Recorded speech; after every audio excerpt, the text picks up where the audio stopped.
Well,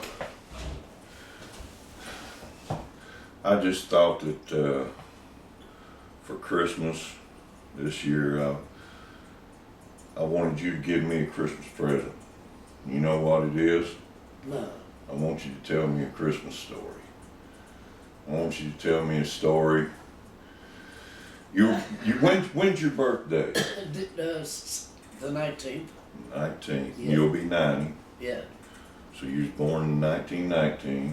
1920. 1920? Yeah. Oh, that's right. December 1920. Okay. Wow. Yeah.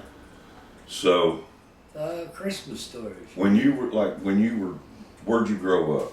Grew up in the coal mining region of West Virginia, and my grandparents raised me from childhood. We were poor, but we didn't know that. You know, we thought everybody lived like we did.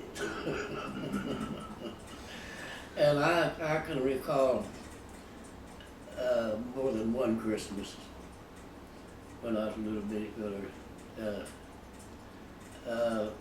getting an apple, an orange, and a popcorn ball for Christmas. Really? And that more than once. Really?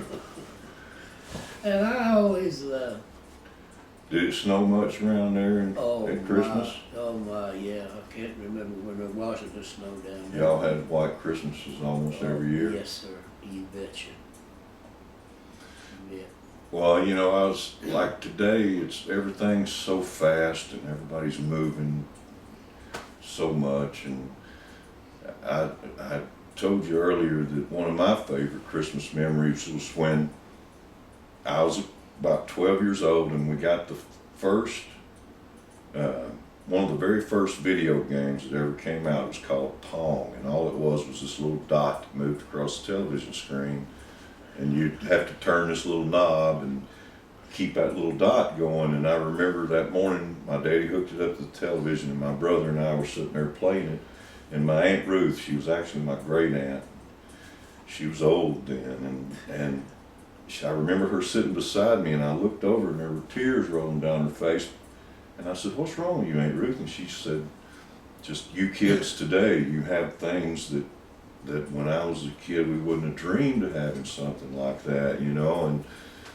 And that just made such an impression on me, and I didn't really at the time, being 12 years old, I didn't really understand what she was trying to tell me, and only now do I really know what she was saying about how her childhood was different from mine. And like this year, I'm taking my little girls to Disney World for Christmas, you know, and that would have been something you never even would have thought about. Never dreamed of it, no. Well, there wasn't even a Disney World then. No. But I mean, yeah. What was it like, I mean, then though, for like in the community, in the town? Did folks gather up and? No, that's, the population of the little town where I was born and raised was called Bolt, West Virginia. Bolt? Bolt. It's 18 miles south of Beckley. Mm-hmm. And I imagine about, when I was growing up, 150, 200 people there. Really? In the whole community. And it was all coal miners? Yeah, sure. Nothing else down there don't work yet, hardly. Mm-hmm. But you'd get an apple and an orange. And a popcorn ball. And a popcorn ball for Christmas. When can you remember that you first got something that it was unbelievable? What was your first, some gift you got when you were little? I always wanted a flashlight. A flashlight? A flashlight. And my uncle and I would go coon hunting at night, and I'd have to carry that old coal oil lantern, you know. Mm-hmm.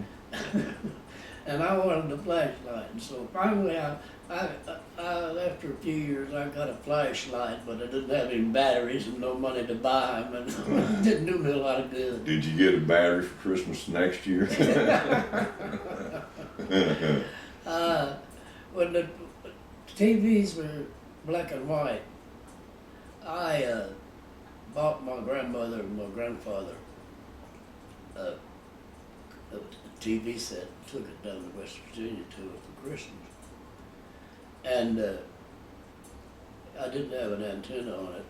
I just plugged it in the wall and turned it on, and that was rolling, you know.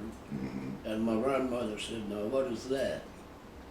I said, "They call that snow." She said, "Well, I'll tell you one thing, they're having a terrible storm wherever that's coming from."